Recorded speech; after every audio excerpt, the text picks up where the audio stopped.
Yes, yep. Okay, we'll call this work session to order Wednesday, September 18th. Open for visitor comments.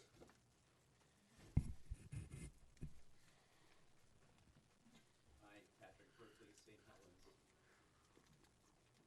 I enjoy coming to these meetings so much, even though I'm going to start, I'm substituting, I might just tell folks I'm not available to substitute on these every other Wednesday so I can spend my time with you. At the planning commission meeting, that might be. Anyway, so no, I really appreciate the fact that the timely manner in which the notices of the meetings are put out and the availability of the agenda and the packets and the information and the ability to go through a lot of the reports, like seeing the departmental reports that come out. One area, though, I think I would be interested in and ask you to consider doing would be some reports and updates specifically about what's going on with the property, the Boise property, and the marijuana grow operation. I know Councilor Locke has been designated in some way as a liaison or supervisor of that with the city and with that company, and I know does give occasional reports here at council meetings, but I'm not aware of seeing anything along the same lines of what comes from other departments like the Public Works and the Parks, stating specifically what kind of work is being done, who's doing it, and that sort of thing. And I think given the fact that I know that the city's, I believe, still in negotiations or whatever, contract negotiations about the sale of the property. For the last couple of years, though, since the city still owns that property, and I'm assuming has been responsible for maintenance, perhaps upgrades and things like that, that it would be important for citizens to know to what degree city resources in terms of personnel, finances have been used for the development of this property and for the ongoing upkeep and maintenance of that property, and if there's been improvements made, that type of thing at city expense. So I guess that's just kind of what I'm asking for, since it is, it might be kind of one of those nebulous areas, just exactly what the relationship is, and given the nature of the property negotiations and things, but the fact that it is still a city property and that city resources, I'm assuming, and I may be wrong, but assuming have been used and are used in some way, and we do have a council member who has some type of ex officio or official capacity as a supervisor or whatever. So all I'm asking is just that the city consider having some kind of report along the same kind of lines that some of the city departments do, that enumerate, what's been going on and how that property is being taken care of. I'm not trying to do this in any way to question what Councilor Locke is doing or how he's doing it, but just as for information for the citizens to know what's happening. I've already started on the list. It's one of my programs right now, so yeah. Okay. I'll have it here in a few weeks. Great. Well, and I would like to also state that, the purchase I totally get, but we're not going to follow every business once the properties are purchased, because there's going to be a number. And we are actually having the wetlands delineated in order to take the first step. That is the first step in the development of the property. What I know is that there hasn't been a lot of resources down there other than the cleanup of existing stuff, which was partly scrap metal, which was able to, in return, be dumped back into the property, as far as a little bit of concrete that needed to be busted out. Mm-hmm. So Yeah. that's what I can tell you right now. Right. Yep. Which I appreciate, but again, I guess there is something about having documentation in the form of a formal report or whatever that is accessible by, anybody from the public who would like to just, hey, what's going on, what's been happening, and what's going on. There's been a little bit of city resource, but other than that, it's been private, and it's been pretty much mostly self-sustaining. Sue? Yeah, Patrick, I was just going to say if occasionally Public Works will go down there and do some work, and that's included in the monthly Public Works report. All right, thank you. Yes. Patrick, were you more interested, and I'm following your line of questioning, you said city property. Now, we're leasing some of that property to Cascade Tissue. Is that, what does this include? Because that's quite an acreage down there. No, so I'm thinking right now, I guess there would be an interest in, you've got, a couple hundred acres of property, and I know, the city is looking at developing it in a number of ways, selling it or whatever, just as it is for marijuana growth, but I'm thinking specifically in regards to the marijuana grow operation, because it has been a couple of years where initially it was a lease process, and then for reasons related to laws regarding Attorneys. and all that kind of thing, Yeah. that the city has been going without payments Appraisals. from without payments and that sort of thing.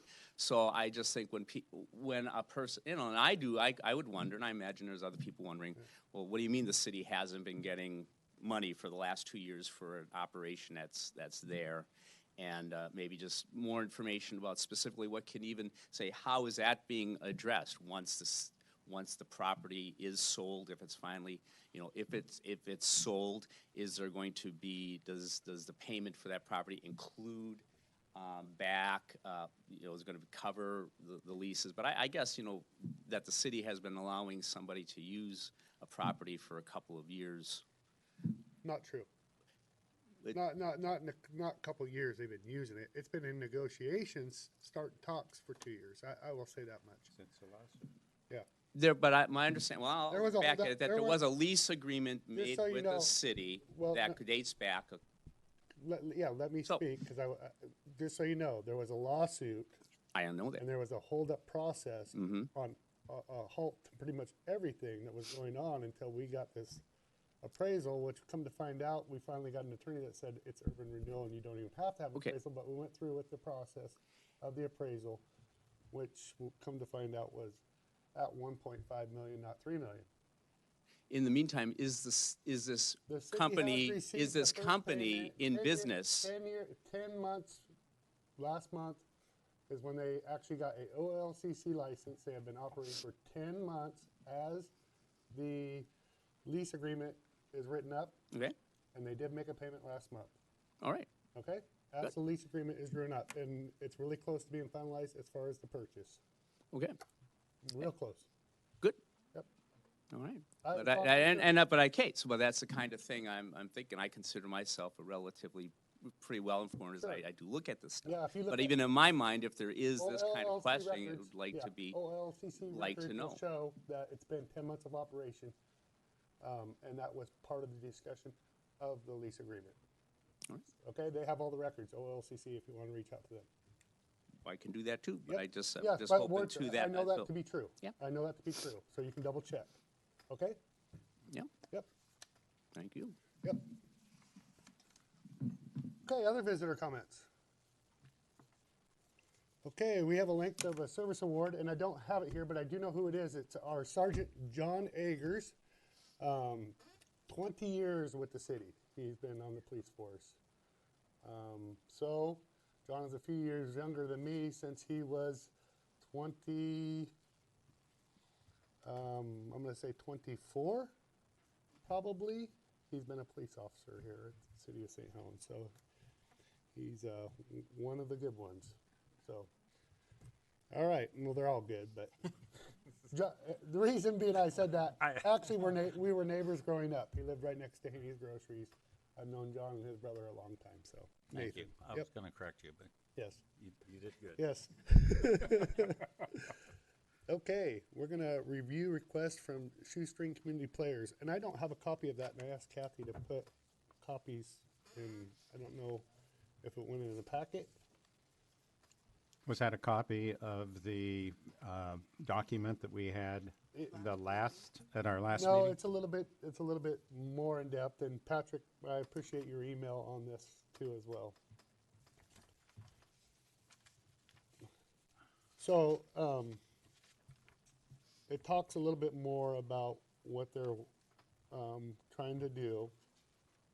Still doesn't give, as Patrick noted in an email, I don't know if you guys were able to read it, cause it was, just sent. Yes, just this morning. But, they still don't give a balance of their savings. So, and I think I read in his is that, you know, it would be nice to see the process go back to where it was, where nonprofits, if we wanted to have applications and you guys had an ordinance at one time, I think, or policy, Policy? yep, drawn up for that. And do we still have that? Well, that was for the Yes. expenditures of our state Revenue sharing money. state revenue sharing. Okay, And so that went, there was a policy that when the recession hit, that those monies would go into our general fund. And then we would utilize our general fund the way we saw fit. Yep. And the budget committee would apply that to the areas that were important. okay. So that those monies were, correct me if I'm wrong, Keith, but amounted to several $100,000. It was about 140, I think, 150, Yeah. I think, when we ended that. I don't know, what are they now, Matt? 250? I'd say probably not much higher than that 140 or so. Oh, really? Yeah. Yeah. It's not drastically higher. It's a little bit higher, but not. Oh. Yeah, I'm not going to give a number on. kinds of programs that were supported were things like CC Rider to use as match money for their grants, the Senior center? senior center, the SNAP food program. Everybody wrote out a request, and then they all came in Went back here, if and they we wanted. went through them all, and we divvied up the money, is how we used to do it, so, yeah. So the process, Mayor, I believe, in the past, in a sense, is that some of those things went through the Arts and Cultural Commission, and they would make a recommendation to the council. And so I don't know if this was a timely effort with the shoestring players or not, whether they could go to the Arts and Cultural Commission and see if they would okay that request and recommend it to the council. And that has some weight to it because it is, after all, an arts and cultural activity. But I don't know if we want to go through it, follow that process or not. How do you feel about that, Councilor Topaz? That's your liaison over that. Well, from the arts point of view, it makes sense. Not being, at least this last group hasn't been given the purview of financing other outside art. I'm going to call them companies. The Shoestring Players is really an old institution here in town. Really, it's almost a standalone. That's true. And that would be foggy. It is art, but as I say, it's been a standalone probably longer than the Arts Commission has been. Jenny, you've had a little bit of time to look that over. What do you, your mic's not on either, but I'm gonna, Keith, did you have a chance to look at that? Yeah. You're looking at it now? So it looks like their expenses are roughly 30,000, and they're bringing in a little over 20,000.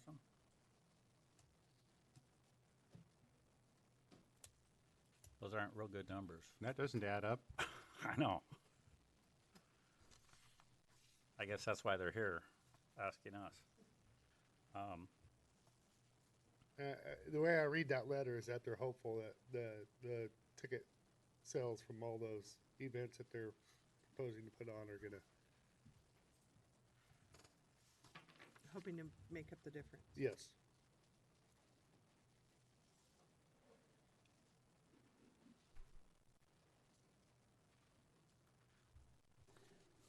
Just my opinion, just as a matter of policy, not specific to Shoestring Players. In the time that I've been on this council, we've always been asked to support a particular capital investment. So it's not been like ongoing support. And a lot of grantors don't give you day-to-day operations. It's like, you need a building, we'll help you with the building. You need rights to a play, we'll sponsor this play.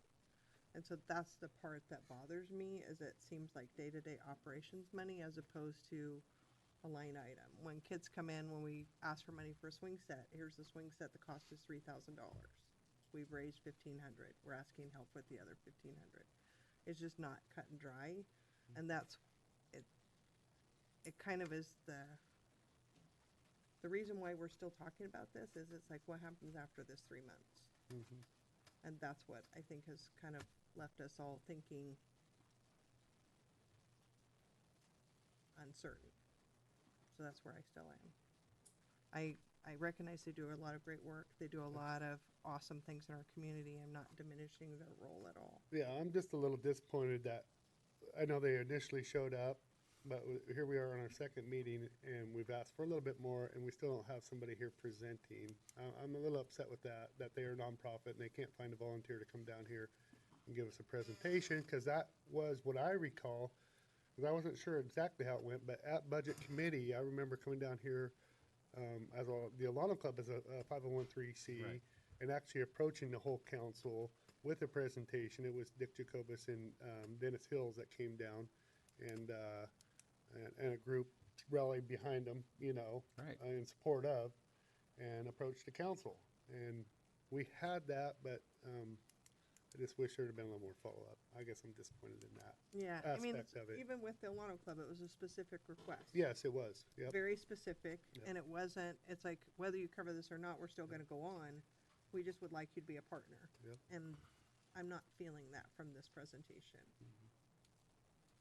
Patrick, do you know why they left the high school? Patrick, you're on that. Did you say you're a member? I'm a member. Yeah. You want to come on up, just because you're the only member here, and we have a few questions that you might be able to answer. I'm a member. Yes. I'm not on the board. Yep. Difference. Were you at one time? I've been on the board a couple of times in the past, about 20 years ago and another time about 10 years ago. But you've directed events and stuff. Yes, director and participating in a number of things. And when I guess, Keith, you asked why did they leave the high school? That goes back. There was a change in administration. There was turnover with superintendents during a number of years, a change in principals at the high school, and changes in the program. So I can't say for certain what exactly led to that, except for a while the school board had instituted new policies regarding use of their facilities, and that changed and made it difficult then for Shoestring to do some of its summer productions at the high school. And then around the same time, Scappoose built their new facility, and so they seem to be more welcoming of that. So, I mean, just a lot of since Scott Stockwell has become superintendent at the high school, I do understand that there's once again, a better relationship. But the high school was primarily used only for the summer production. Other productions for a time were used at the old Shoebox Theater, which is the old church that Piper Ramsdale owned. And since that time, Shoestring didn't have a permanent home. Actually, I think for a time they had occupied Counselor Topaz's property. I still get mail for the Shoestring. yeah. Okay, but that's going on. That's going on 20 years ago, and then for years they were just living out of a Semling's storage place. So it didn't have a home, a physical building on which to put on regular productions. So it wasn't until last year that they, as I understood, that they felt that they were in a financial position to at least make an investment into leasing that building in order to have a home so that they could put on more events on a regular basis in order to generate additional income by having that physical presence. So that is what, so I don't know at the time, since I wasn't on the board, just what business plan they had or what their finances were in terms of wanting, being able to be self-sustaining. But that I know was their intent. But as I mentioned in my email, I know they gave information about what's in checking, what their expenses are. But I do know in the past that they've had a savings account, and I don't know, just how close they are to that. This $5,000 is something that will just assist them, and they have a long-term plan for sustainability, or Well, whether this is something that if they don't get, The new note from Shannon says any sponsorship would be appreciated. yeah, So it wasn't like this amount or nothing. It Yeah. was any help would Any be help, appreciated. any help. So yeah. Um, So anyway, this- so that's there's just Yeah, a lot well, I gone on over the last appreciate 20 a recap. years. I think even history is great. important, Thank- since Yeah. they're not here to speak for themselves. And I just think I was excited when they had this, because now they do have a bill and they have been able to put on more shows Yes. and build a presence downtown. And I would love to see, well, I'll say us as a member to Our succeed. community. And I think that, and I do think it would be important for the city. But as I mentioned in my email, it's not so much this money or this organization, but the fact that what precedent does it set, and if other nonprofits come and say, "Hey, we want money," and then you know, so that maybe a return to the process the city had of some kind of procedures and policies that organizations could follow. The to be one consistent. downside of that policy, of the annual decision, is it meant that It was a one-time shot. big groups had a disproportionate They advantage. did. They absolutely And so And- the little high school groups, the little middle school groups that won the championship that's going to Florida, it's not an option for them. So it kind of tied our hands at more topical emergent giving. Sure, and I would say, right, and for school groups, that's a different thing, I guess. And I know in one of the letters, I believe Margaret mentioned, that Shoestring is nonprofit, they're an arts organization, they're not a business. But I think the fact is that nonprofits are businesses too. In order to be sustainable, need to be Yep. operated as such. So I guess that was just the Right. the Can you- consideration. Do you have that document? I'd like to take a look at it. Oh, Thank you. they just passed it down. Yeah, I passed So- it over. Oh, So, I'm sorry, I and- thought we all had one. No, we didn't. My bad. Well, I appreciate you coming up and giving us a history and appreciate all you do. Thank you. Throughout the I community, had- Patrick. I had a couple thoughts about the shoestring. Well, I noticed that they're not in the plaza this year, not out there getting ready to sell T-shirts, which I assume was a good fundraiser for them in the past. So I would encourage anybody we've been partnering with Shoestring for Halloween as long as I've been involved in Halloween. So seeing them missing is concerning to me, and I would want them to take advantage of that opportunity for fundraising. But just looking at their proposal and her budget, if we were leaning that way, I would rather like to take 2 line items, like we'll help them with these, we'll pay for the royalties for these 2 plays, or we'll sponsor this 1 play, rather than a check to and spend also, however they want. yes, yeah, I would. You know what I'm saying? would I'd agree. rather look at, say, we're gonna sponsor their Christmas play, or we're gonna do this. This is brought to you in partnership with the city council. I'd rather do it that way rather than a big lump. Yep. That would make me feel better if we really wanna button this down so they can make their plans and move forward. That's just how I feel. Well, I think that they're a tremendous asset to the community and have been and proved themselves throughout the duration of their existence up until this point when we asked for, and I asked that question, if we could have some documentation on their with their budget, so it would give us some leverage to work with rather than looking at it as a negative request. Right, To me, it's a very positive request. right. But there's accountability with when you issue money or small grants or whatever to certain groups, you've got to be accountable for that and where it's going. We got to know where it's going to go and what it's going to do. So point well taken, point well taken. If we can, I don't know if we need to ask for more or ask them to come in like Patrick was here so that they could suggest some line items possibly.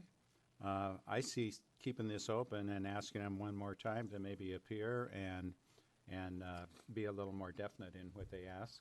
And because I feel very positive about that group and part of our Right. cultural scene No in our disrespect community. on shoestring players at all. Not meant, not intended. Yeah, exactly. So that's where I would kind of weigh in on, Yeah, it ask just them like to the come back one more time, and they can put themselves on the agenda if they care to, and then it gives us a little more direction. Otherwise, it's a guessing game for me. And part of this, I mean, looking at this, they're going to kind of benefit from what the city's already doing anyhow, because it looks like they got a lot of stuff planned in October, Right. which the city in the tourism that drives is the economic driver for October, which stimulates all of Columbia County. And I would have to agree that with you, and I don't know how the rest of the council, I kind of heard Doug kind of leaning, just a couple events and maybe even spread it out for the Christmas one, Yeah, I just, that they don't normally do a lot at pick Christmas one time, so, and one, yeah. yeah, Yep. I just thought if it's an actual line item request, that's more consistent with what we do. Yes. Yep. So just want to remind why we didn't spend that money or give that money away is because when we started cutting and we got low on police officers where we barely had enough personnel to do 2 people per shift. The money qualified for that. Yeah. Yes. And we still are a long ways from our numbers from when we stopped doing that. So we got a long ways to go for Pete's catching up always yet. on the push. Always on the push. He does not stop. We need to worry about our utility one position right now, Keith. We got to worry about So, all of our staff. All right. Yes. But what do you think about Jenny's proposal? I mean,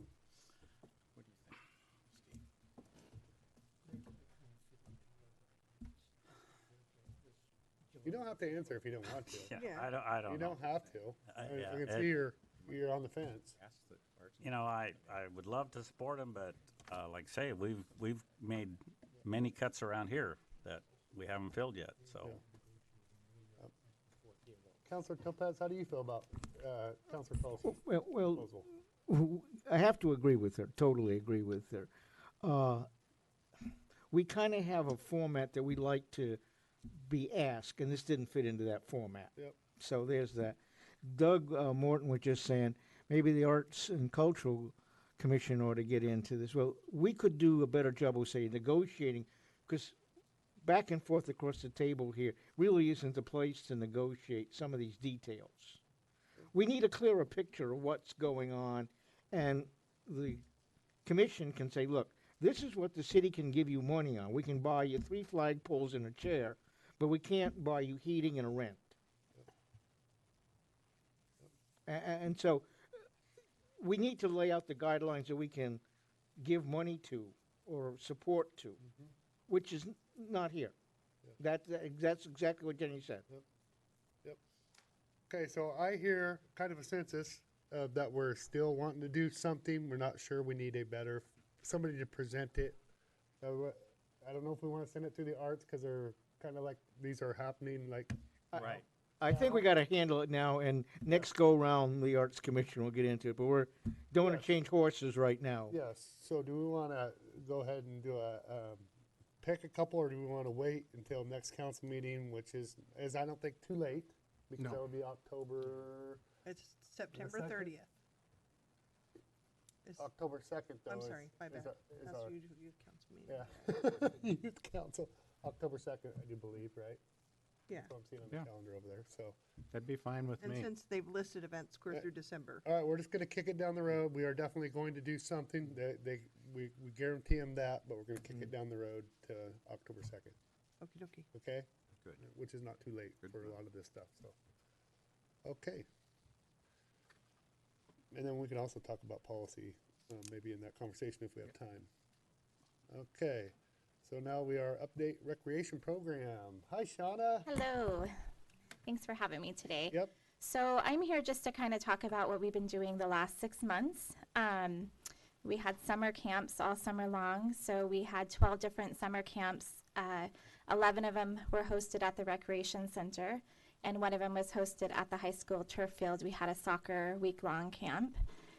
During that camp time, we saw 83 different children that came through the program. Nice. Some of them were local kids, some came from Beaverton, Rainier, we had one kiddo that his mom was working here on a Cascade shutdown and she needed care, so she had found out from Best Western, or I think, are they still Best Western? They had told him about the summer camp, and so he had came for that week, so that was pretty cool because the kids got to meet a new friend. We had open gyms all summer long on Sundays. So the very first one, the month of June, we did soccer out on the turf field. So it was just an open play for anybody who was 16 and older, or if they came with a parent, they could be younger. We were averaging about 18 players on the soccer days. Sometimes we would have 30 there, so enough to do a few games.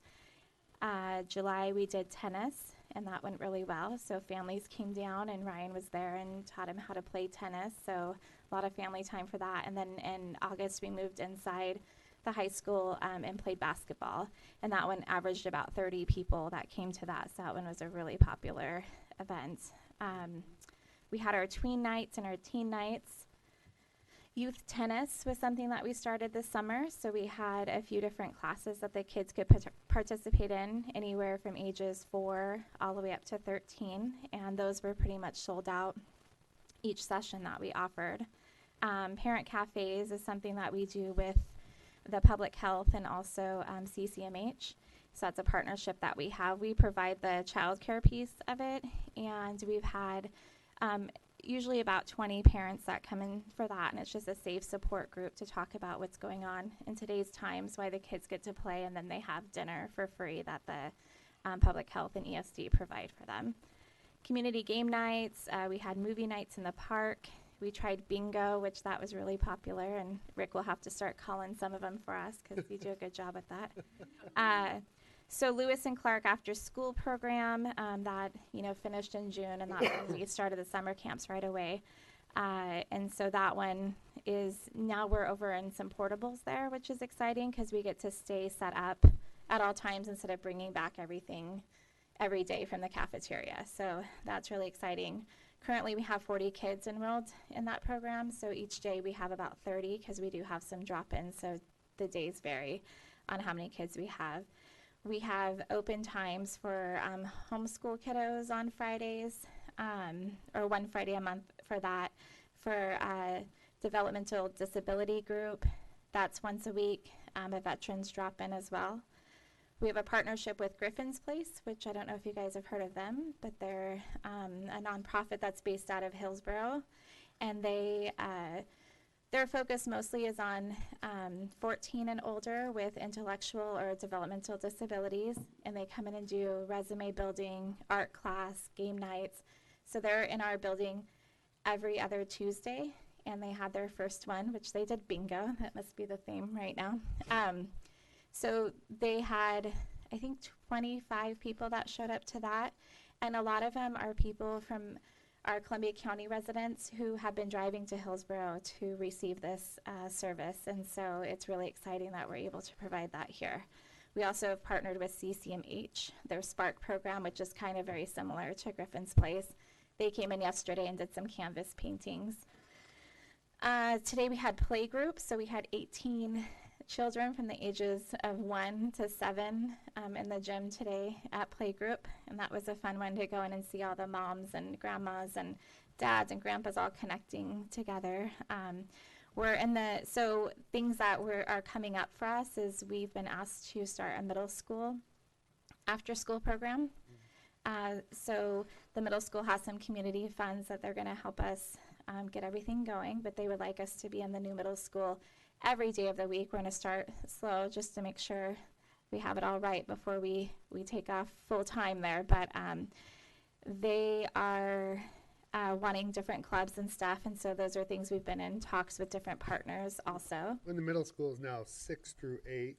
Yes. And it's a very vulnerable age. Yes, a very, they have the 2 gyms there, so that's going to be a really great opportunity for us to get in. And our goal is to have various activities going on at the same time, so it's not just a one-size-fits-all. So if you're not a sports kid, you don't have anything else to do type of thing. So Ryan and I are going to start going and having lunch at the middle school just to see what the kids want, because we think we know what they want, and it's not the same as what they actually do.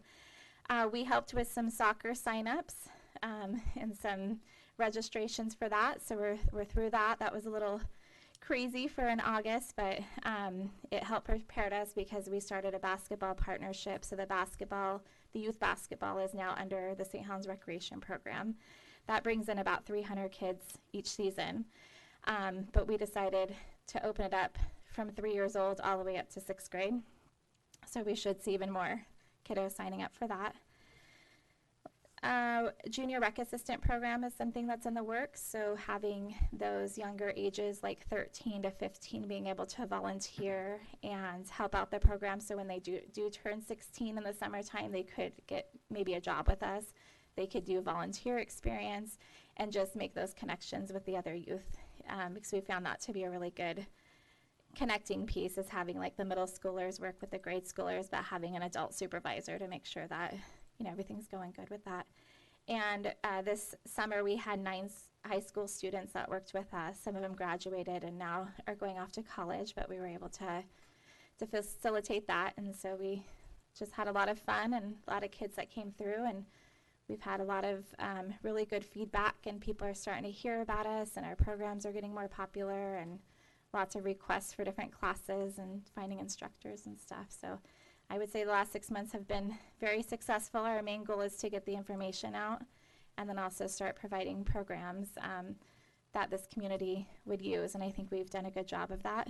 And I've been out in the meetings and seeing what else we can do, and one of the questions I ask our staff as well as our partners is, what do you think that we can do that would elevate the recreation program? So we have some different feedback pieces coming in for that to see what their ideas are as well. And I do know that you guys are doing a phenomenal job. It's huge what it does for our community. We got a little bit of pushback on it, but with the $2, but I think it's not a very large investment I can only speak for myself, and I'm willing to offer $5 a month, which is $60 a year when it starts going. A small investment for the community as a whole. We're investing in our children. And it's not just our children, even though I'd say probably about 75% of it is children-based. But it does serve the community in a number of ways. Gives mentors. Doug perked up when you were talking about tennis. He's like, hey, that's my Without a doubt. my A lot of I years coached there. for a lot of years doing that. So, and that's what it's about, is perking people's interest and being mentors. So, Sean, are you taking questions? Am I taking questions? Yeah. Oh, good. I was curious about something, and if you're not prepared to answer this, that's very understandable. But you've been at this for a very short time, correct? How many months? So the program's been in effect for a little over a year now. Okay, and we've got a couple of years and our citizens have a couple of years to really digest what's going on with the rec program, and that's the council all thought that was very important to see and to see if it can be sustainable and stand on its own 2 feet. Can you give me give the council a kind of a feeling of how that is going monetarily? And because sustainability means in terms of, you know, how much money is being brought in and how sustainable some programs can promise that.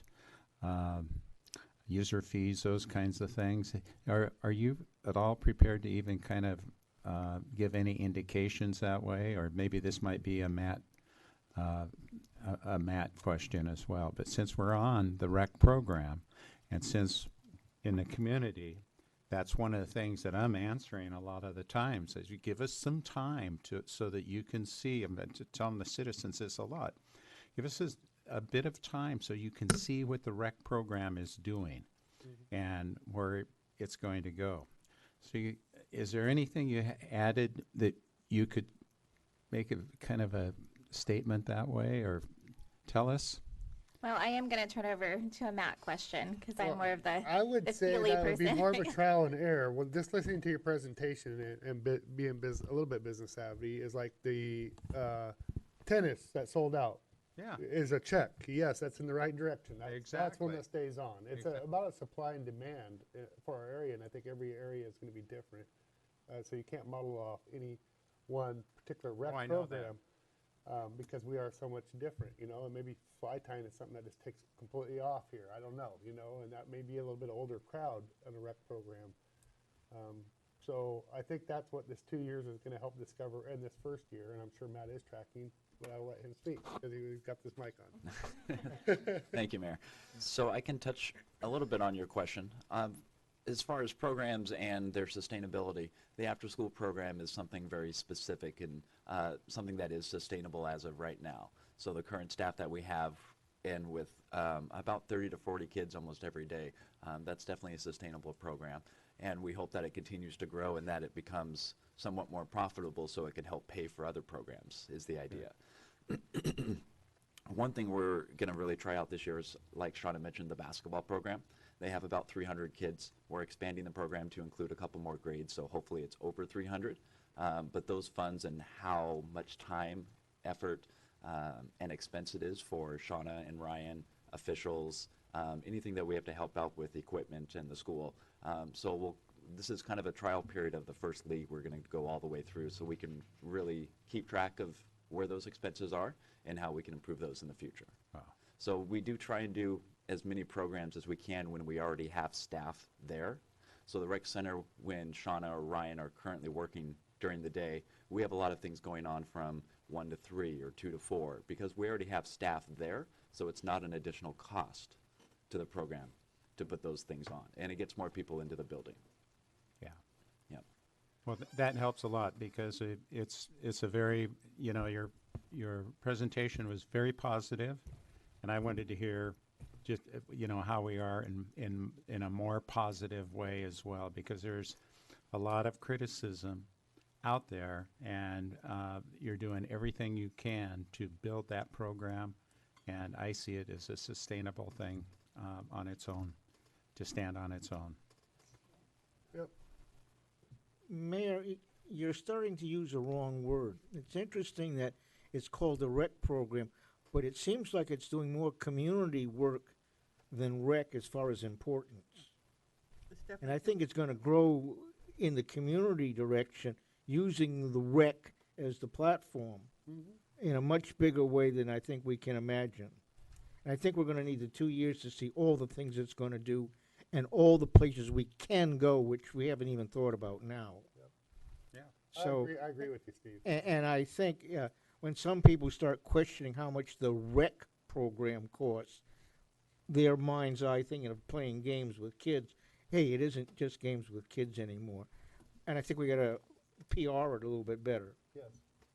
And I encourage anybody, I do personally, I say, you see cars out front, stop in. Those are paid staff. Go in and introduce yourself. Say, I want to take a look around. Tell them I sent you. And I know also, on a side note, that the bike build, which was out in Columbia City, the Hudson Garbage does, building was too small. They're looking for a bigger facility. So I sent them to start talking to Shauna, and they already have. And so potentially there could be an ask to use the building for the bike build, which is for needy children, you know, and we donated Super for that fun last night. year. Yeah, Super fun night. yep. Can I add one quick thing just on that note? When you drive by and see how many cars are there, Yeah. just because there are only 2 cars there does not mean there are not 35 or 40 kids playing inside. We had a lot of questions like that during the summertime when we have 40 kids in there Yeah. and there's 2-3 cars. So Yeah. don't Those are just the people that assume. can drive. Yeah, Correct. those are, yes, it's probably a come back in 2 or 3 hours, and that's had- when we'll be wrapping up. I had one go back. You sent out a thing about the van wrap. What's the ETA on that?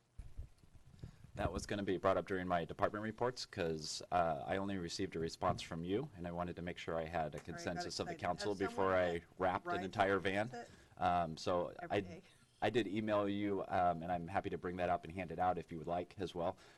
It's using Digital Graffiti, one of the local companies here in town, to do a wrap on the white van that you see in front of the rec program. And so if that is okay as a consensus of the council, I'd like to move forward with that. And you have an actual little, He sent a, yeah, he sent a pictures. mock-up. I seen it. Yeah. Everybody see it? Yep. And Joe Sheely is, Nice. owner of Digital Graffiti, great guy, and, does good work. My So, specific local response company. was, I want to be on the Local fun bus. Thanks for promoting your program. Awesome. It's nice. Thank you. Okay. All right, so now we're gonna go review pretreatment coordinator and bailiff job description. God, my knee got. my Is that a glasses. Sue thing? Is that a Sue thing? I think it would be, or a The Matt. pre-treatment coordinator Yes, but is, then but it's a- not is it the, split? yeah. The bailiff is a position for the court department. Yes, but they're together, so. Correct. Whichever one you want to talk about first. Let's go pretreatment. All right, very exciting stuff. Yes. So you probably are aware the person who had been in our pretreatment coordinator position / operator 3 position left to take another position with another city. And so with that departure, we had the opportunity to just kind of retool that job description so it better fit what DEQ requires us to do. So this is the result of that retooling. It's a lot of the same job description.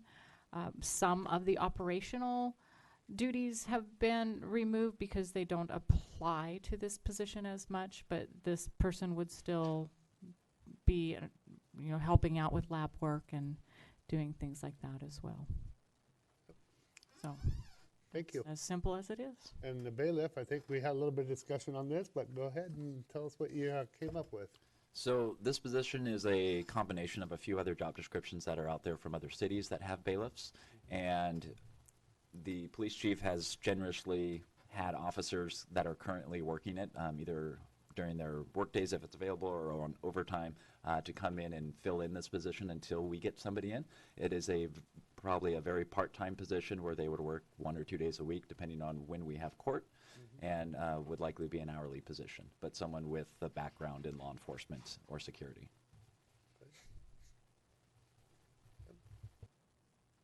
Sounds good. Well, we're moving right along. Department reports. Chief Greenway. The only thing I got, Mr. Mayor, is right now they're in the works for Sunday, October 13th. School district's going to be hosting 400 Oregon National Guard troops for a ceremony at the high school for a send-off as they're getting deployed overseas in harm's way. And it's in the preliminary stages. We know it's going to be Sunday. There's a contingency plan for inclement weather to move them inside the gymnasium. And Governor Kate Brown is potentially going to be in attendance as well, but we don't have the time. We just have the date, and we're working with Stacy Mendoza to shore that up, and I'll report more next council session in case anybody wanted to attend that. Big deployment. Big deployment. We're actually losing one of our own officers. He's gone deployed overseas 2 weeks ago. So the remaining Oregon National Guards will be deployed, and it's a year rotation from my understanding. So more likely they'll have a reception ceremony. I doubt it will be at the high school, somewhere else in the state, but this is a facility that can sustain 400 people, and it's not uncommon across the United States that kind of community come together and wish them well. So And what date was that again? Sunday, October 13th. Okay. The time, again, is tentative. I don't have an exact time that will take place. Yep. If there's inclement weather, they'll have it inside the gymnasium, the Yep. St. Helens High School, and there'll be some generals there, and the biggest dignitary, if you will, is going to be the governor. Should be there right now. Again, that's tentative, and as I Sure. get more information, I'll push it to you so you guys are Yeah, aware. I was aware of this a little while ago with Sergeant Littler. Notified me of it, so, but apparently they got somebody even bigger. They got the governor, not the mayor, so. Well, yeah, again, all tentative. Everything's And I'm subject sure to I'll hear change, about as it, we yeah. all know, right? Yeah. So just a heads up on that. Yes, And that's okay. all we have from police department. Thank you, sir. No, it's a big deal. All right, thank you. Sue? Probably people have noticed the fire hydrants have been painted all around town. That was a pretty big undertaking, but that's all been done now. So a good project with Public Works, and then of course you see the guys out, and they'll be busy for the next few weeks helping with Halloween Town, getting everything set up and deployed, and then we'll be doing some cleaning up around City Hall too in the next few days.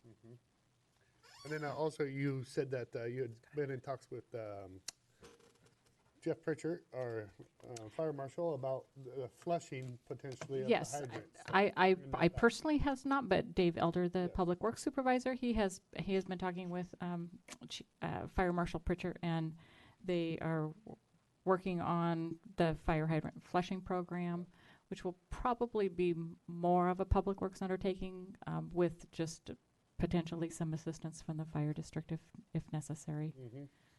But yes, that's something that's on his list I of. think they used to. of- I seriously think they used to send out the volunteers just to have them practice opening up the volunteer firemen, and yeah. would flush and put a bunch of water everywhere, and then on to the next one. So And it's a good thing for Right. for the water system. It is. And water It gets is. trapped Yeah. in a Yep. in that neck, yeah. in that little neck. Yes. And in some senses, if you go back to Flint, Michigan, that trapped water, if it's there a number of years, it can lead to Legionnaire's disease. It can lead to all kinds of things. It's a good thing to do. And I checked this out with Howie, our water Yes. pressure person, and he says, yes, without a doubt, flushing a hydrant. So if we get any complaints about any of the flushing programs, it's a huge positive, not only in training Yes. and working with the hydrants, but also For water our quality health. Yes. and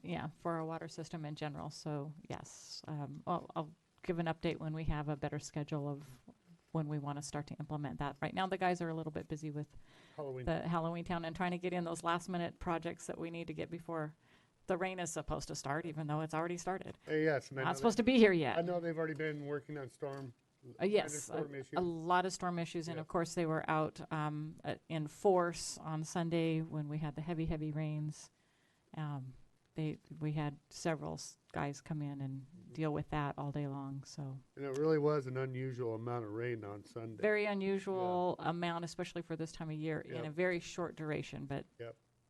And it's that always seems to that- be the- becoming more and more common. The first real good rain is always worse because the sediment builds up over Yes, summer, Yes. gets hard, yes. it's not loose.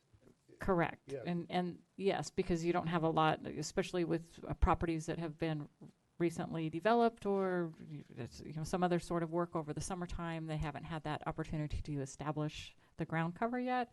So yes, so that we saw a lot of erosion in places that we hadn't seen before because of those situations. And the only good thing about it is that since it was a little bit earlier in the year, not all of the leaves have dropped, Yes. and so you didn't have all of that to deal with, covering storm drains and plugging those up. But Yep.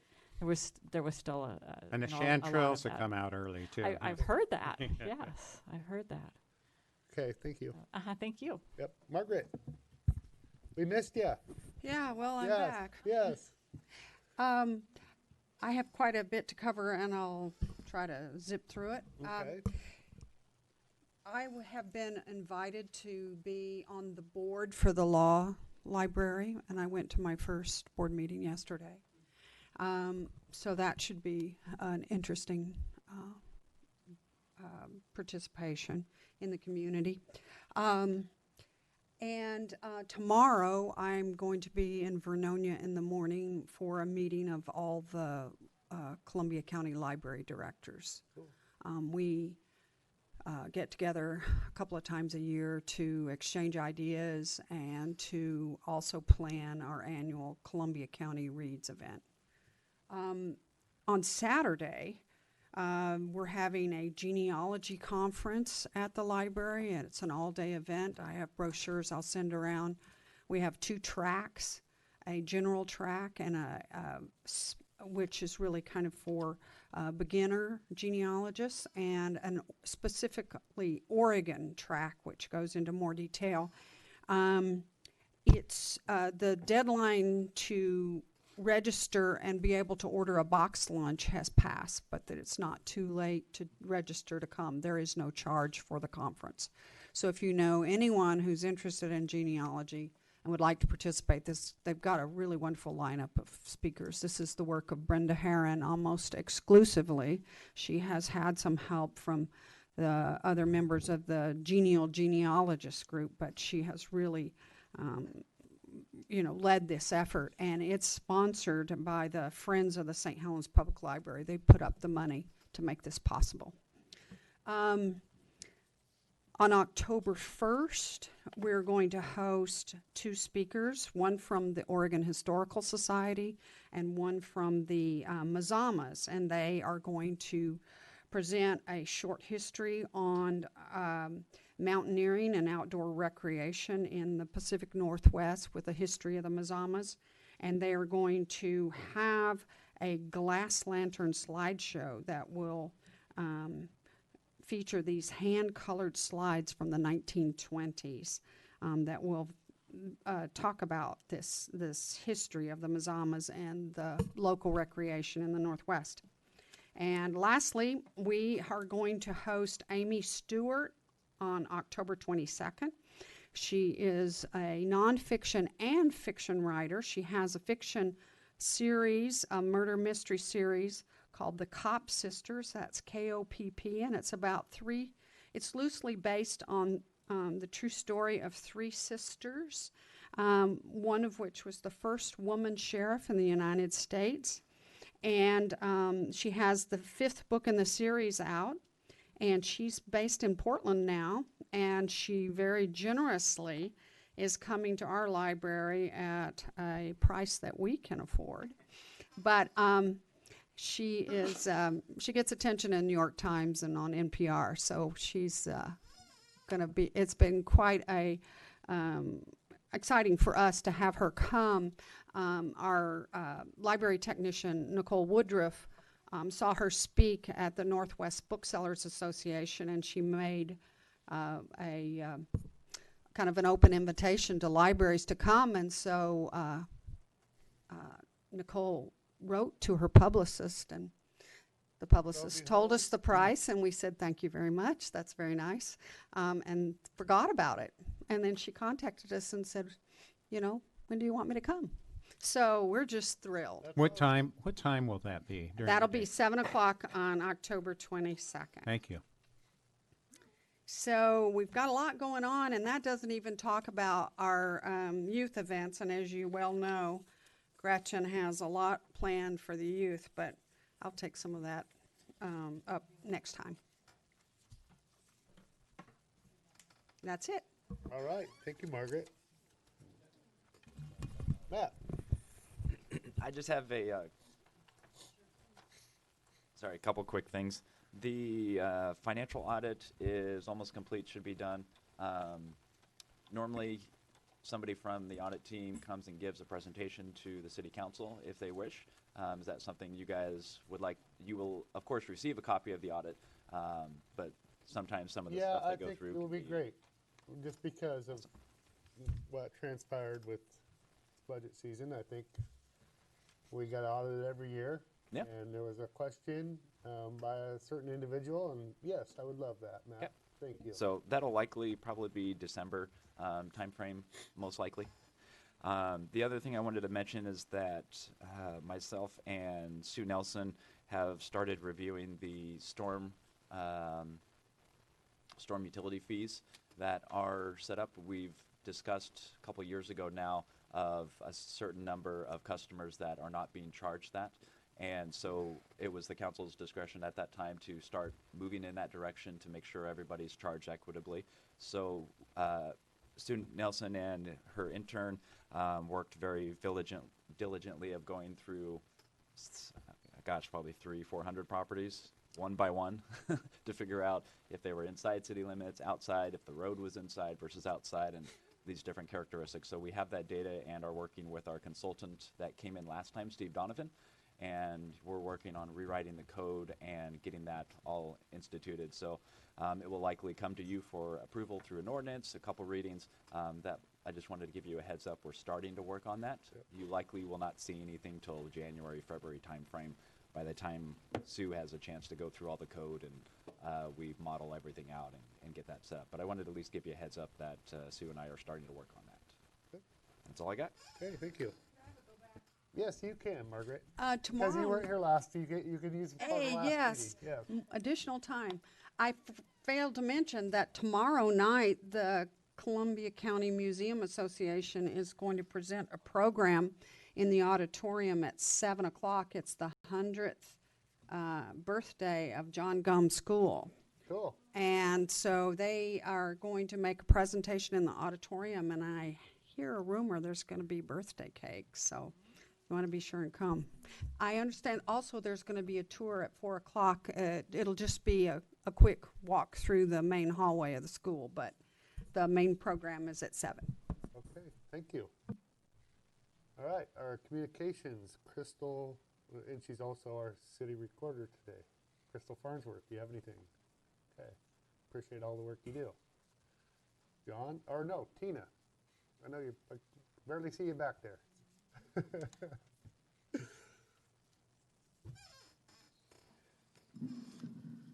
Tina Curry Consulting, and I just want to let you know that we're working on the plaza and it's coming together. There is one slot that is still to be confirmed for the pumpkin lighting that I'm working on diligently.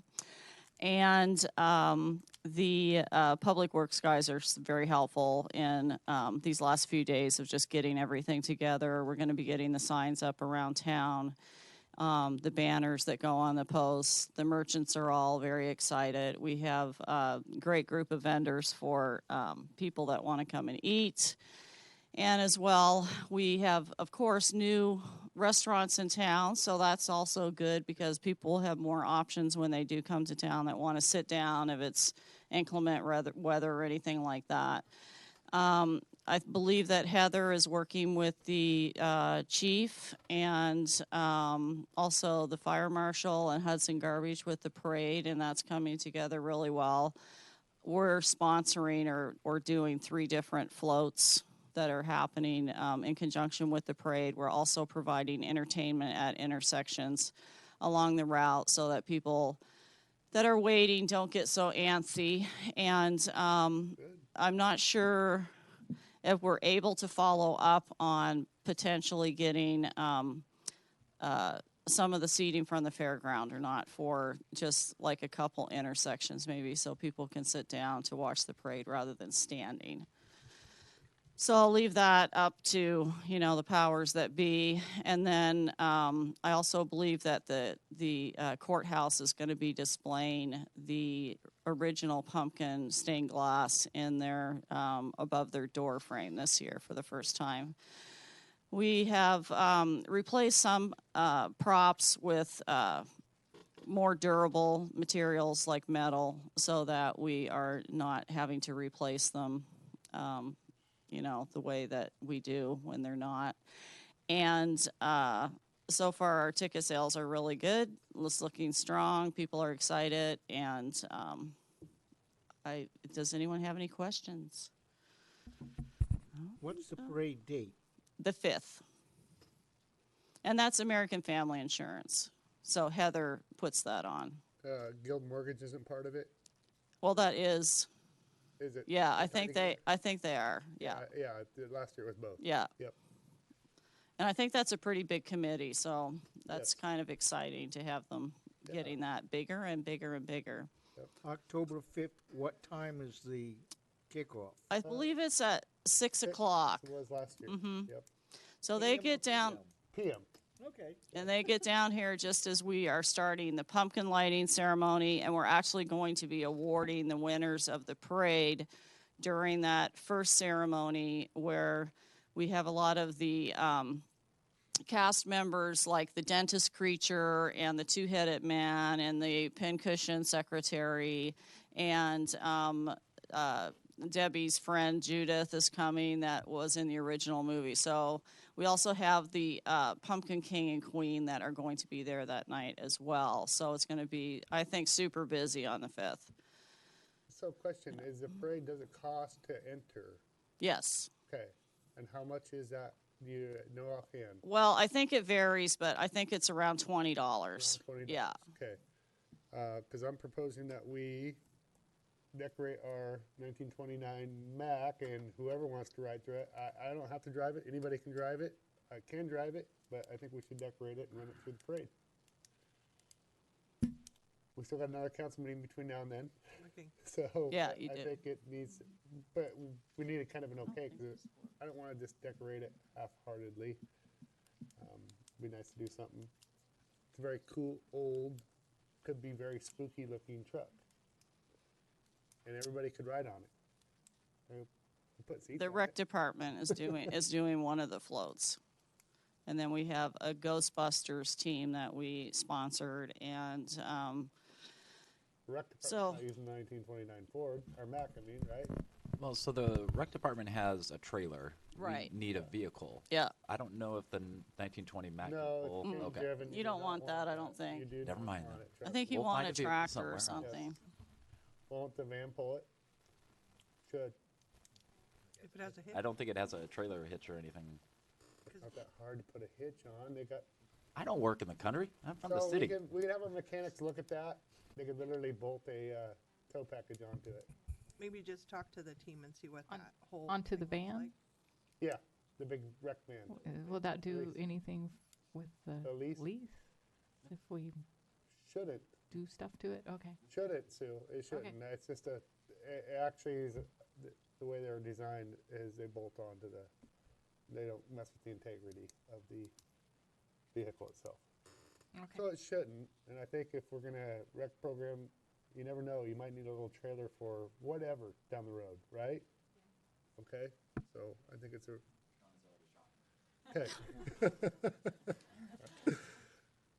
Parade next year. So do people want to be involved? It's really cool. I mean, there's a lot of people there. Me and Councilor Khan last year were like, we rounded the corner and we're like, oh my gosh, this is crazy. But we've done some crowd mitigation this year. The police, The photos that I police saw have. and what I saw about an hour after it had disbanded, I would not have wanted to be a police. Oh, it was fun. It was fun. Those crowds, I don't do big crowds. From my understanding, is years past garnered about 300 to 500 attendees to watch the parade, and last year was estimated 6,000 to 7,000. Yes. Caught the police department off guard. I mean, there's just full disclosure. Right. So this year we have all hands on deck. I met with Heather Epperly personally, to talk about the parade. At the time, there was up to, I think she said 28 floats, or participants, I should say. So I'm sure that's grown in the last 2 weeks. So we have a sergeant working on our parade, and safety is our first and foremost priority. So we'll be ready for that, and hopefully we get the same amount of turnout. Last year, for the record, there were a lot of out-of-state plates, Yes, there more out-of-state plates than Oregon local plates. So And really good float. yes, the majority Really good of parade watchers came from Washington State. So hopefully, again, this year it garners that much people in the city that will help out the businesses and put St. Helens on the map, so to speak. So Yep. we'll be ready. My hesitancy to volunteer kids is that is the day of the homecoming dance. What? That is the same day as St. Helens homecoming dance. Oh, And so we had a conversation and they're like, I don't know, will I have time? And so I don't want to commit the kids on a day that they all yeah, have I don't something think I doing. would, because I know that there was an issue last year with Lisa. I don't know if it was homecoming or Well, winter the other, ball. the other, No, pi- it wouldn't be winter ball. well, the other piece is that one of our youth council, two of them, their dad has offered to put the checker cab in that parade. His own checker cab is already entered into the parade, and he said the kids could be with the checker cab. Abby He and did? Lexi's. That's my cousin, but he did. He said he wasn't going to. He did. I got a text.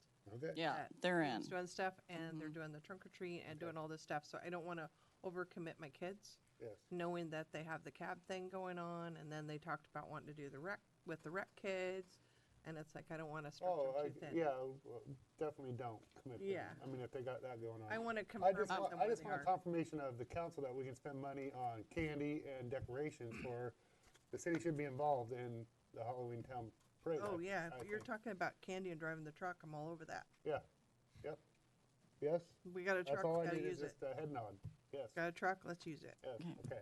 And then I put a packet a few weeks ago for Halloween Town in your boxes, but I'm going to give you another packet so that you can have an up-to-date schedule because there's been a lot of changes as always occurs, more people adding activities and things going on. So watch for that this week. I'm going to try to give you the most accurate thing in case you're not online at Discover Columbia County or don't have service or something. People can have a handout in their hand. Our map is sent and it looks fantastic, I think. And we also have a really cool booklet that we're doing for the walking tour. So, if anyone has any other questions? No. Okay. Thank Thank you. Okay, now we'll go to John. Great. I was appreciating Shauna's rec report there, and it's, compared to an organization that's probably been doing it for 20 years, I think we've had a comparable amount of achievements in a short amount of time, and it's really impressive that have this niche that we've kind of recognized that has just kind of filled in, and then the community impact has just been tremendous, and I just hope it continues to do as well and be sustainable, and great work. So, and for the council and supervisors supporting that, it's been fantastic. I wanted to touch on the property development inquiry at the beginning of the meeting because I think that's a fair criticism to say that we haven't checked in on what's going on there, at least at a high level. And when I define property development, I'm talking the waterfront and the sum of its parts being, the former veneer property, the lagoon component that's sandwiched in between the former white paper site that they're working on a business plan. So, and a little bit on the veneer property, Jason told to the town right here, we are, last year we submitted a transportation grant for $15 million. That was highly recommended, but it didn't get funded, unfortunately, but we've resubmitted this year and a new and improved grant application, which is $12 million, and part of that is the progress that we've made over the year that we didn't get it to kind of refine our plans, the Riverwalk going along, the extension of the streets, those types of amenities. And that announcement should come out in mid-December. We're very hopeful for that, but we're not being complacent if we are for some reason unsuccessful and we need to submit a third time, which is not uncommon for this type of a program, that we're looking at some interim kinds of improvements to show some progress on the waterfront. We've been talking internally about removing some fences, planting some grass, something that we know that may get changed, but it's not a huge investment, but has some little interim uses. And I'm going to check in on the council with whatever we do there will be a council call, but internally we're trying to look at some things that might do that. But, so and also continuing to discuss with the developer, identify their barriers to moving forward, working both legislatively and otherwise to try to find solutions to move this project forward and activate the waterfront. On the lagoon, we've working through some grant money with the state and through the governor's office about understanding what's in the lagoon and potentially repurposing the lagoon to be something different in the future. It's still theoretical, it's still a possibility, but that work is being completed right now. Working on a community engagement plan to share that information with the community, engage and talk more about it once it becomes known. And so that's also kind of in a state of, it's still moving, but you don't see a lot. And then on the white paper site, there is, which we're calling we've named the St. Helens Industrial Business Park. You'll see in your packet tonight a resolution supporting a grant to the Department of Land Conservation and Development for site development planning to do the conceptual designing of the corridors, the utilities, the things that need, the building blocks that need to happen down there to do a master plan of the site, if you will, and also including the ports, 30 acres along the water there at the water's edge. And part of the challenge with the lease and the sales agreement that we've been working on is that we basically have a large property and we're selling the kind of a donut hole out of it, and it's really it's been really challenging as far as the utilities go and some of the legal pieces around that. So the RV park is still under review internally, but we've got a couple renditions going back and forth, and the council should have a chance to look at that pretty soon. So the 8.2 acres too that was in discussion also has, in that 8.2 is a 50-foot road easement that does not block the port off from their property, Yeah, they which they currently come across the creek on an old rickety bridge. And we are creating a road to access that we've property. retained an Yes, access way to yes. service the whole property. We haven't created it yet, but there's Well, it's retained the access, yes. It hasn't been recorded yet, but it's a document. Yeah. So Which is a big chunk, because it's the length of the property is also the road is the length of the That's not property. part of their property, though. It's Okay. still our property. right. Okay. Initially, we had looked at that as an easement, but decided that it's better just to retain it. So, Okay. League of Oregon Cities conference next week. Looking forward to the counselors that are coming to that. I will be participating in a panel on energy services. Amoresco is hosting a panel at the conference, and they've asked the city of Bend, Redmond, Eugene, and St. Helens to participate on the panel. So we were actually, our street lighting efficiency project was the first project in Oregon that they've done, and since that project's happened, all those other cities have moved forward those energy efficiency projects and wanted the small city perspective on what we did, why we did it. And I might leave out the We probably will leave that. Probably the 73% increase from the PUD 2 years later. Yes, I'm sure we will leave that out. But that was cool that they came with us, right, Sue and Matt? I mean, that was very cool that Amoresco came and showed up and said, hey, that wasn't part of the deal when we did our assessment, because it wasn't. Yep. I think that's it. So. Okay. Council reports. Let's start with Councilor Topaz. Okay. I reviewed quickly the emergency terrorism procedure for the city hall that Matt put out, and I found a number of discouraging things about it. And not particularly technical things, although I did think the bug spray was a little bit iffy. I also did not see our police chief's name as one of the major authors of that, and he's probably one of the best people in the country, and so I felt leaving his name off was a little bit bad. But what struck me out of that report was it was a Band-Aid, and looking at a couple of other operations, which I'm going to describe as Band-Aids, I strongly suggest we stop the waterfront, the lagoon, the development of the housing behind the Starbucks, behind Legacy, and over by the motor vehicle department for the same reason. All of these things were reviewed basically looking at only that spot, not as how they're connected to the whole community. There's two things that were very upsetting when you look back at it from a longer point of view.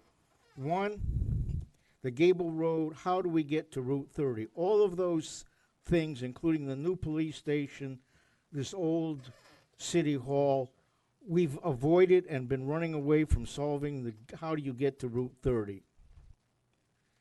The other group that we haven't looked at, and the development behind Starbucks is probably the quickest to illustrate is the schools. You got a bunch of houses, you got a bunch of kids, and a bunch of those kids are high school kids, and they've got to walk because it's so close to the high school.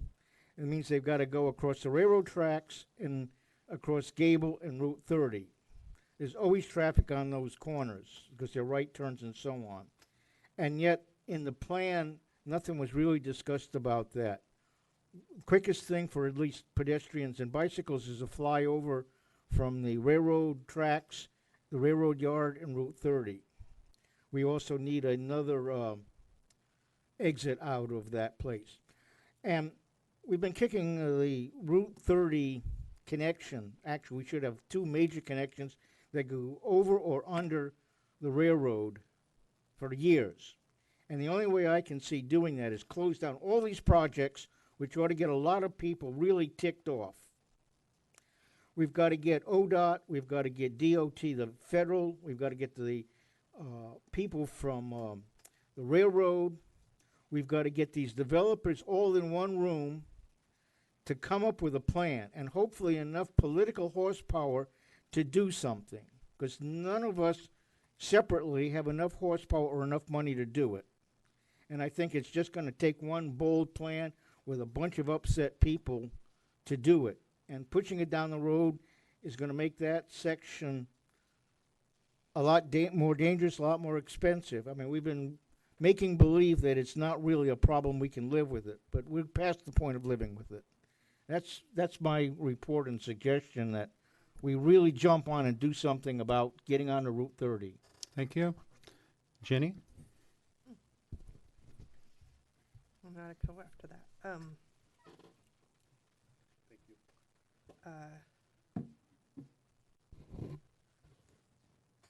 Interesting statement is all I can say. Just because there's a process about how planning goes forward, and there are laws that protect people that have the right to do with their property what they choose to do with their property, whether we like it or not. It's something I listen to every day, but just to get back to what's going on in the imminent future is this Saturday is the Suicide Prevention Walk in Scappoose, and this Sunday, I know it's Columbia City, but Caples House has their annual harvesting from 12 to 5. That's a huge asset to our community, whether it's in St. Helens or not. People really enjoy turning out for that, and it's run by all volunteers, and they just do a great service. It's Daughters of the American Revolution is what Caples House is. People don't know there's super cool stuff, but that's all I have. Thank you. I think there's also children of the American Revolution as well. All I know is that Caples House, that's what they are. Yeah, but that's the core of it. I think I was asked to There is. speak, the children, Yes. I was asked to speak out there, so. Oh, I only talked to the ladies with their quilts. Yes.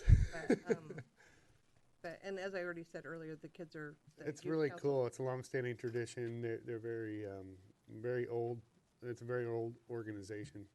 Very cool. Just the stories of the house there. Yes. I took the tour of the house, and our former judge here gave the tour of the house and told all the stories about the doctors there at Caples House and how the house came to be and what life was like here in Columbia County.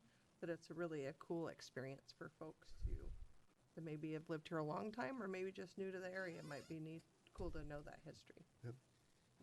So. Okay. Councilor Locke. So I'll give a report a little bit on what's happening at Cascades. John and I have had a few meetings with them lately. One of the issues is they're on their fourth manager since the 2 years began, and trying to track one down has been an issue from day one. But we finally have. We've developed a relationship with him, and I hope he stays around a while. Saying that, though, they've also lost or changed all of their other managers, which I used to have relationships with, and so now I don't have as many relationships over there as I used to have, so things are not quite as easy. Have developed a relationship with Hamer Electric, who's been the main electrical contractor over there for eons, and so they know the mill inside and out. And then part of it is, too, is that our new tenant over there, they're using all the infrastructure that the mill has. we have no infrastructure over there. So it has to be a partnership with Cascades and our new tenant. And those are in the process of being worked out. And not an easy process, as we're actually the third partner in that loop as far as resources over there. Part of the fire system belongs to us now. Part of the sewer system belongs to us. So a lot of things that we're responsible for over there too, besides electricity. So hopefully we're working through that stuff, and we'll have that ironed out here hopefully in like 6 months. I think that's what the contract gives us, 6 months to get that. But I'd like to do it sooner, but we'll see. So that's kind of what we're working on right now. And to go back. Go ahead. The one thing, just going back to what the customer or citizen comment about reports about the property. I had conversations with John in the last 2 weeks. Just like rec department came and gave their report, and like the senior center comes and gives a report, CAT comes and gives us a report. I would like to see that we would be consistent in treating the project over on Sand Island, have them come give us an end of the That's season in my report. I'd like to see the people that we're leasing to or purchasing from, I'd like to see a representative from them come here and make a public report to our community. I just think that people would like to hear their voice. I just think for consistency, the senior center stands up for themselves. They don't have a go-around. They don't come and meet with John and talk to our community. They come and talk to us as a group. So we all hear the same information at the same time. And I just think for consistency's sake, I think I'd like to always kind of, whenever possible, if it's a matter of executive negotiation, that's a different thing. But a standard twice a year, once a year update, just like Columbia County Economic Development comes in here and sits down and tells us what's going on. And I think that's just consistency for me. Then I hear it with my own ears, and then I have a chance to ask my questions. That's all. Okay, well, we're probably going to get some answers because I'm going to call on Council President Morton now. There you go. Yes. So, yeah, that was on one of the things that I wanted to remind the council of is that I know that we talked about this. I don't know if you were here or not when we talked about it, but Brad Hendrickson is due to be here, and John's going to arrange that. Next meeting. Got it. Okay, so he'll give that report at that time. And then we need to have our Parks Commission attend that.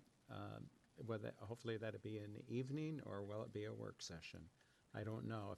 If it's in the evening, it'll help our Parks Commission to be there to hear that report at all. So the only other way that they'll get the Parks Commission will see that is that if we stream it to them, or get his presentation to the Parks Commission. If you'd like it on the evening session, we'll put it on the evening. Yeah, I think Okay? so. All right. Yeah. Yep. Consider it done. Yeah. I get to control that. So Good. it's the All one right. thing I got. Oh, thank you. All right. I thought I'd make it transparent anyway, right? The great thing about good news was that we've got the banners. They were ordered in April, and we were talking about getting further banners and that kind of thing. Dave Elder told us that he does have a. Did they arrive today?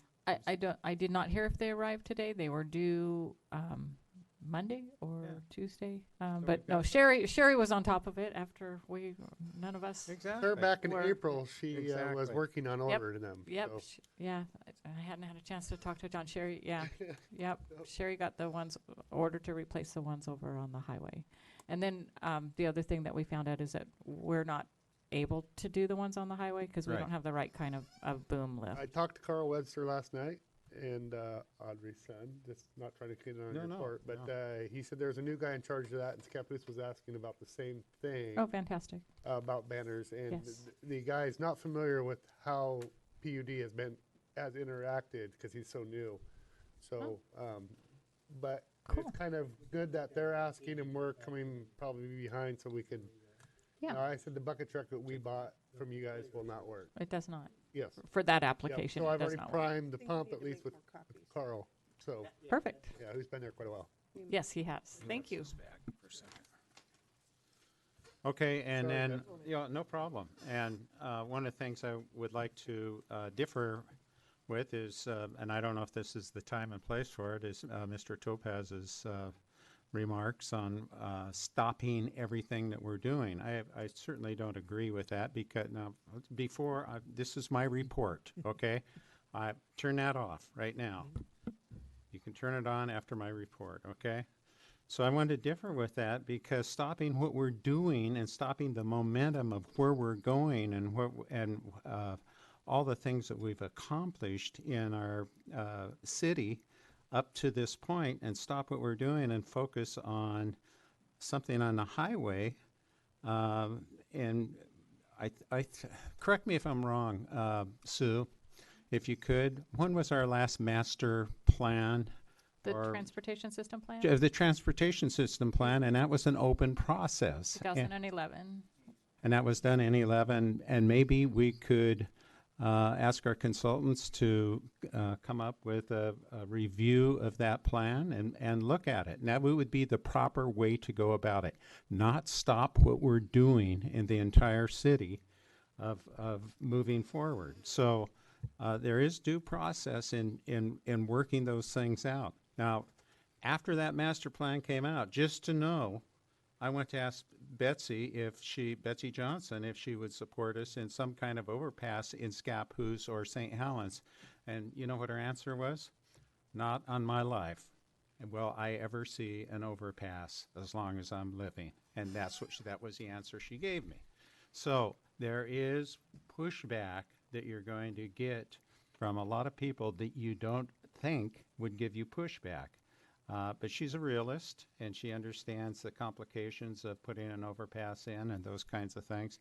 Not to insult you in what terms of what you're saying, just to disagree with you that stopping what we're doing and stopping all that momentum and all the things that our staff is working diligently in and is just for the sake of improving an overpass or thinking about looking at overpass in our city, I don't think is proper. So I won't support that, but I will support looking at a new overpass. So that's my report. Comment. I got what I needed. I needed your sharp attention, and what I'm really saying, we've got to put sharp attention. How we do it is something we got to figure out. As they say, stopping everything gets everybody's attention. It may not be the standard way, but it does get attention. And we're going to put literally 1,000 units into this town in the next 2 years. That's a lot of cars and a lot of people. How do we and we've got to redirect the state and the federal government and the railroad. I mean, and then it's going to be more of a political nightmare than a physical engineering nightmare. And that's let's not kid ourselves. It is a political nightmare. I just wanted to bring up one point The about port. that we pushed the port on Yep. on the rail impact study that we're party to that agreement along with the other cities in the county, so that they will look at those intersections as far as impacts and things. Okay, so, and for my report is you get a lot more bees with honey than you do with stirring up the nest. So, and I think we are working with senators and reps and county commissioners and port and CSAP more than ever. So we have come a long ways. We are continuing to go a long ways. We are here to serve our citizens first and foremost. We are city first, but we also understand the importance of partnership. And we do not just go willy-nilly. So partnership. Was the Chronicle reached out, Amy at the Chronicle, with Little Spooks Parade. We sponsored that last year. They're wondering if we want to sponsor it again this year. I told them more than likely yes, but I'd bring it up to council. So I don't know what we donated last year or how we funded it. But I think we have a new policy about the same thing that the Kiwanians ran into. That the fee, because there's a thing about waiving the parade fee and the cleanup deposit and all that kind of stuff that the Quanians. Yeah, this is only from, Little Just for Spooks. down here? It's just comes So it from doesn't here. apply to It's not them? the whole Columbia Boulevard. It's actually the corner here down. That's it. That's a Little Spooks Parade. Right, but I wasn't aware that we gave them money last I year. think the street's already closed because of Tina's applied for the permit. I think it's Oh. under that umbrella. Okay.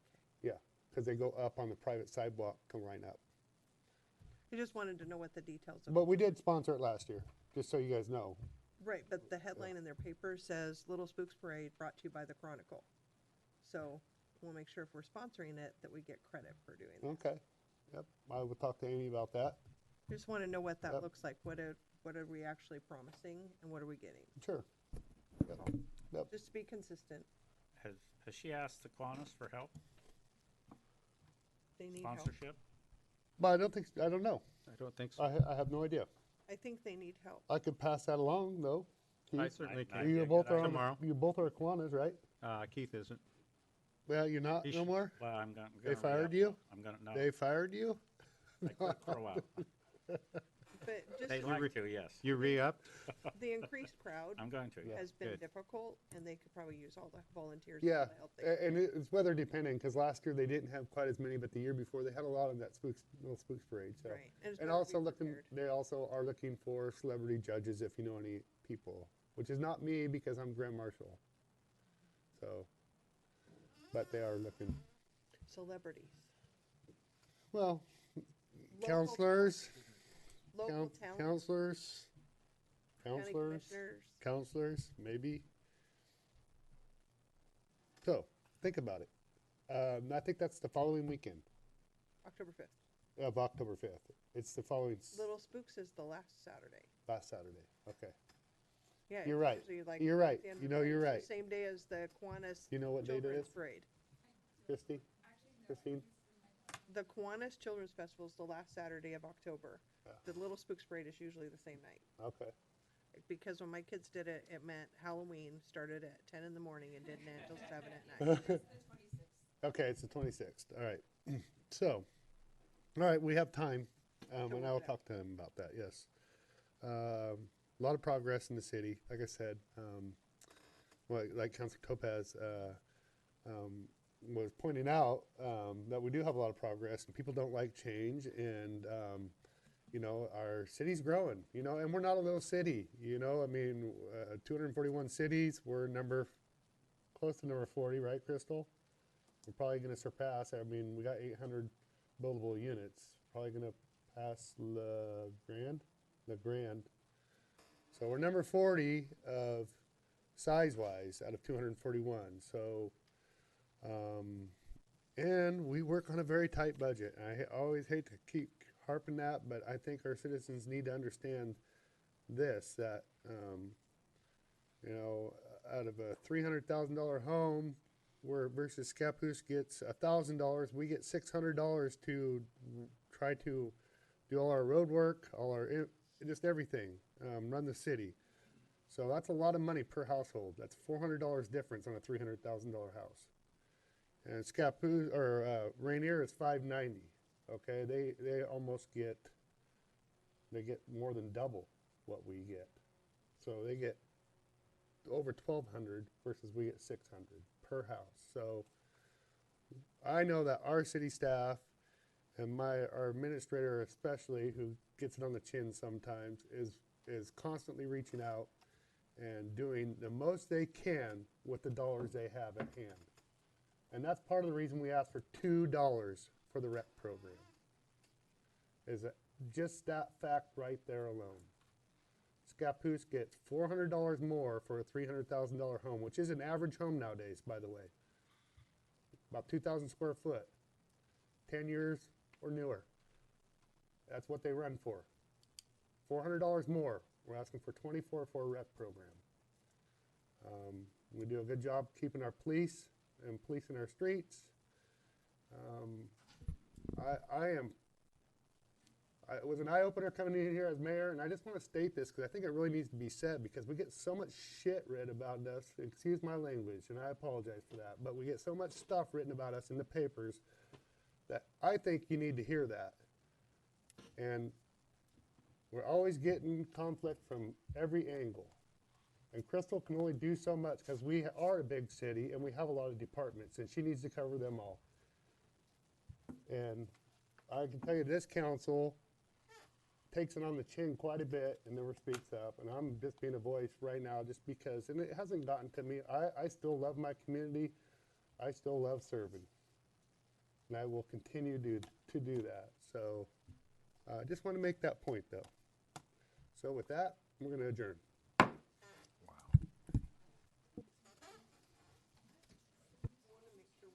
Oh, and we will be going into executive session, but I don't need y'all here for that. We're going to be doing labor negotiations, real property transaction, and consulting potential litigation. Do we have that? We don't have that.